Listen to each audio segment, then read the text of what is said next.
Sheikh Jarrah, thank you very much for joining us. You grew up in the neighborhood. Your family home is slated for eviction. What is the scene right now? Well, thank you so much for having me. To start, it's not really an eviction. It's forced ethnic displacement, to be accurate, because an eviction implies legal authority.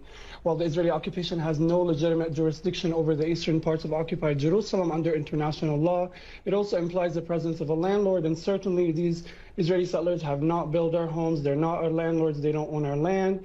And thirdly, eviction does not imply the hundreds and hundreds of heavily armed police and army and settlers colluding, blowing up your doors, throwing your children from your windows, and using brute force to throw you out in the street and assaulting and arrest you should you resist.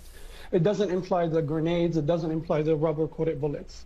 It's not an eviction. According to the UN and countless politicians and human rights organizations, it could amount to war crimes. Actually, the situation is pretty tense, I can tell you, and we're very scared of losing our homes to Israeli settler organizations.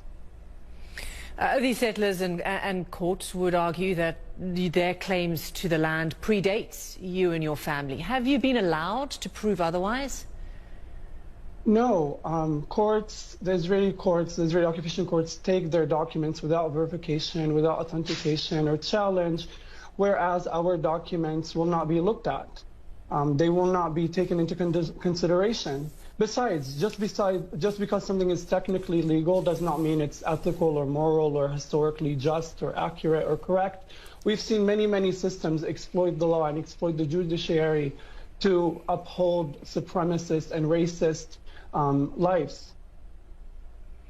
You've written very powerfully about being 11 and remembering this incident that I spoke about these settlers coming to your home and taking half of it. How does it feel to have grown up with what you've called the anxiety of dispossession?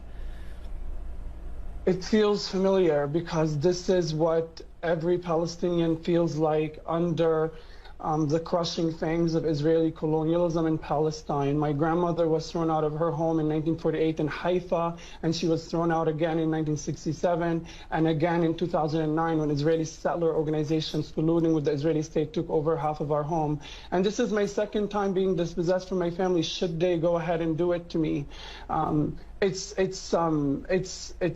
It's scary, but it also has a name. It's settler colonialism, and it's apartheid, and it's the fact that these settler organizations are working together with the state to exploit the law to dispossess Palestinians. What would you like from the international community? There has been a response by many to the situation your family is in right now.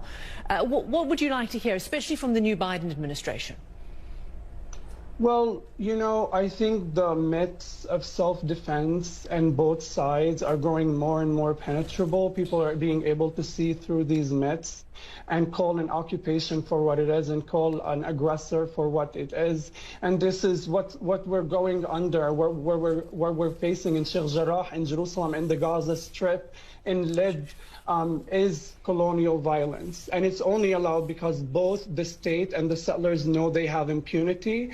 The settlers are emboldened by an apartheid state that allows them to open carry in Palestinian neighborhoods. And the state is emboldened by an international community that refuses to call it out for what it is, that allows it to intentionally target civilian neighborhoods in the Gaza Strip and massacre 24 Palestinians, including 9 children, without facing any consequences. I don't expect much of the Biden administration. Knowing that Ned Price refused to even condemn the killing of 9 Palestinian children tells me all I need to know. Obviously, I would like the international community to hold Israel accountable under international law, but I also hope free people of the world do their part to push their governments.